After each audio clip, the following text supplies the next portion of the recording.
Hey, welcome back to the Ready State.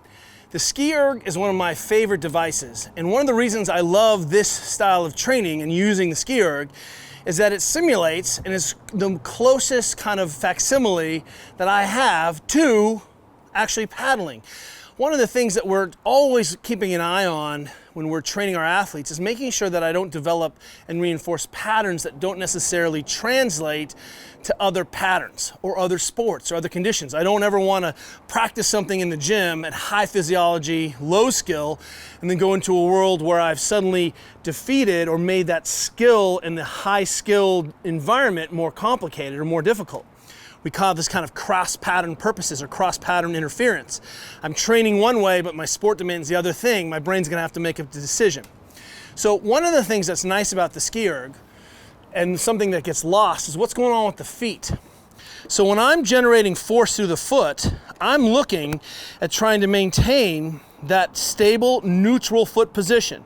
So ankles aren't in. So as I'm generating force from this flex position, this kind of end range flexion of the shoulder, global extension, pulling into flexion of the shoulder, or excuse me, extension of the shoulder, flexion of the hip, I want to make sure that I don't lose that foot pressure. And one of the reasons is that if I'm trying to improve my paddling and my feet are all over the place, this is not going to be a position that supports my spine over long periods of time, cuts off my breathing, and more importantly, is not conducive to good foot pressure on things that are important like snowboarding or skateboarding, right? I'm practicing radical, strange shapes that don't make me better at actually doing sports.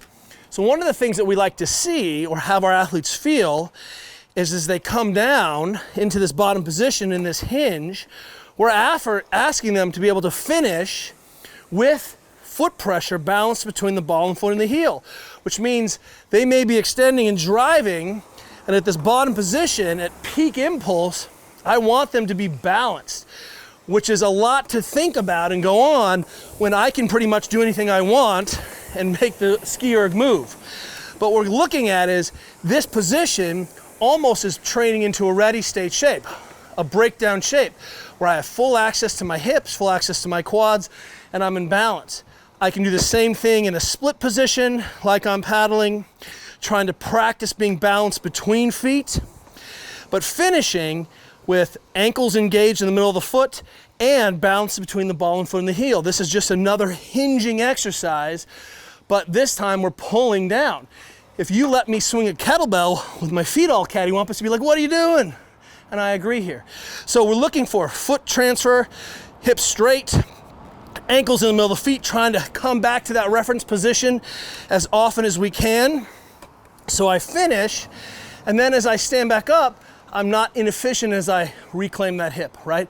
I'm actually training the same hip extension as an air squat, as a kettlebell swing. So a sneaky way of working in some of the other directions. Now, one of the things that's nice is that I don't actually have to extend the hip all the way to come to full top. If you look at our best racers, they actually come up on the toes, which is interesting because now using the toe, I'm able to achieve better extension without actually having to bring my hip all the way through to end range. So I can come to better position of power and then drop back and down. And that looks almost like my finish position for a lot of the jumping movements I have, where I'm maybe not trying to come up on my toes, but I end up finishing on my toes as I'm moving. If we see kids who have really stiff hips or dysplasia, they'll oftentimes work on, or kids who are missing extension will do a lot of toe walking, and they walk on their toes as a way of solving hip extension issues. And what ends up happening is we end up using the ankle as an additional hip joint. So as I need to move forward, what you'll see is that one of the ways you can end up not in this terrible overextended position, but a more effective position, is to keep pressure through the foot as I return and to come up on my toes at the end. But it means that as I drop from my toes, I want to be able to come back to that balanced foot shape. That foot shape ghosts us in so many movements, so many activities. We're looking for taking out a lot of the variability in our movements. We're going to get plenty of challenge with variability through the external load.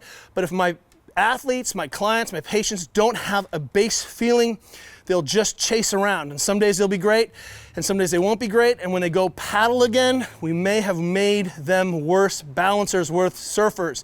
we're surfers. So the goal here, the way we do one thing is the way we do everything. Practice doesn't make perfect, practice makes permanent. Think about foot pressure next time you're on the ski erg so that you can improve all the other things that matter to you. You got this.